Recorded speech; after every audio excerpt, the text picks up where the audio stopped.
तो सीएसके की इस हार ने ये तो कन्फर्म कर दिया है कि चेन्नई सुपर किंग्स जो है इस साल वो 10वें स्थान पर ही रहने वाली है, क्योंकि उनके पास अब बचता है मात्र एक मैच, और एक मैच अगर वो जीत भी जाते हैं गुजरात के सामने तो भी वो उनका रन रेट इतना अच्छा नहीं है। उनका 8 पॉइंट तो हो जाएगा, लेकिन उनका रन रेट इतना अच्छा नहीं कि राजस्थान रॉयल्स से ऊपर आ जाए। तो इस बार चेन्नई सुपर किंग्स के साथ वो सब कुछ हो गया जो अभी तक 16 सीजन में उसके नहीं हुआ, क्योंकि देखो सभी जो टीमें वो 18वां सीजन पर खेल रही हैं, लेकिन राजस्थान रॉयल्स और चेन्नई सुपर किंग्स ये दो ऐसी टीमें हैं जो 2 साल बैन होने के कारण से अपना 16वां सीजन खेल रही हैं। तो चेन्नई सुपर किंग्स के 16 सीजन में इस बार वो सब कुछ हो गया जो अभी तक नहीं हुआ है। उनको कभी उनके घर में जाकर के आरसीबी नहीं हरा, आरसीबी ने 2008 के बाद नहीं हराया था, दिल्ली ने कभी आज तक नहीं हराया था, उसके बाद सनराइजर्स हैदराबाद में कभी आज तक नहीं हराया था। 5 लगातार हार कभी उनकी हुई नहीं थी।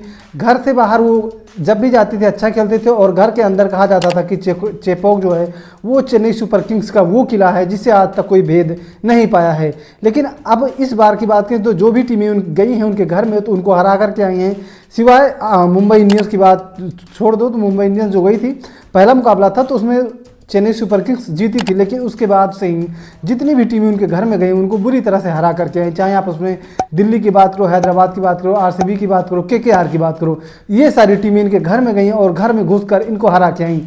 तो चेन्नई सुपर किंग्स का जो डाउनफॉल था इस बार देखा गया और वो अभी तक जारी रहा।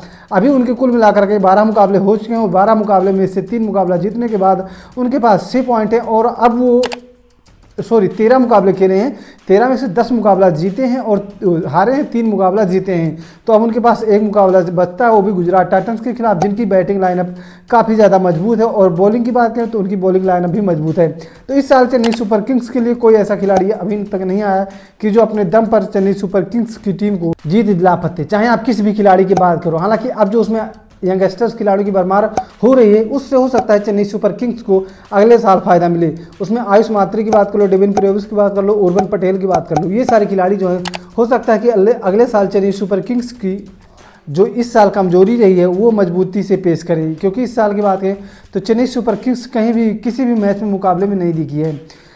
तो उनके उर्विल पटेल जो थे पहले मुकाबले में अच्छा खेले थे, लेकिन कल वो भी नहीं चले। उसके बाद में आप बात करो डेविन कॉनवे को, उन्होंने मौका दिया था एक बार फिर से, लेकिन वो एक बार फिर से फ्लॉप साबित हुए। उसके बाद चेन्नई सुपर किंग्स का जो मिडिल ऑर्डर था उसमें भी कुछ समझ में नहीं आया, क्योंकि रविचंद्र अश्विनी को 3 नंबर पर बैटिंग के लिए भेज देते हैं, जडेजा को 5 नंबर पर भेजते हैं, ये सब कुछ भी समझ में नहीं आया। चेन्नई सुपर किंग्स जो है इस बार उस लय में दिखी नहीं यार जो चेन्नई सुपर किंग्स हुआ करती थी।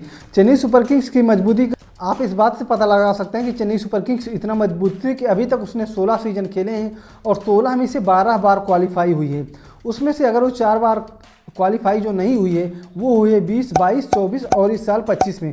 तो 4 बार 20 के बाद ही वो जो डिस्क्वालीफाई हुई है, सुपर 4 में नहीं गई हैं, वो 20 के बाद ही हुई है। उसमें से देखो अगर बात करो तो वो 10 बार फाइनल खेली है, 12 बार क्वालिफाई होने के बाद 10 बार फाइनल खेली और 5 बार विजेता रही है। वो टीम का जो परफॉर्मेंस रहता है इस साल आप लोगों ने देखा कैसा रहा। अब मुझे तो नहीं लगता कि इस साल ये अब वो जो 10वां नंबर है उससे 9वें नंबर पर आएंगे, क्योंकि जो राजस्थान रॉयल्स का रन रेट है वो इससे काफ़ी बेहतर है। तो अगर ये अगला मुकाबला जीते भी हैं तो भी 10वें नंबर पर फिनिश करेंगे और एक रिकॉर्ड चेन्नई सुपर किंग्स के नाम ये भी दर्ज हो जाएगा कि चेन्नई सुपर किंग्स पहली बार 10वें नंबर पर फिनिश कर रही है। अब आप सभी को क्या लगता है कि अगले साल जब चेन्नई सुपर किंग्स आएगी तो अलग मोड में दिखेगी या नहीं दिखेगी? अगले साल चेन्नई सुपर किंग्स फाइनल तक जाएगी या नहीं जाएगी? आप लोग अपनी राय कमेंट में दे सकते हैं। और अभी तक आप लोगों ने हमारे चैनल को अगर सब्सक्राइब नहीं किया है तो प्लीज़ सब्सक्राइब करके भी ज़रूर जाइएगा।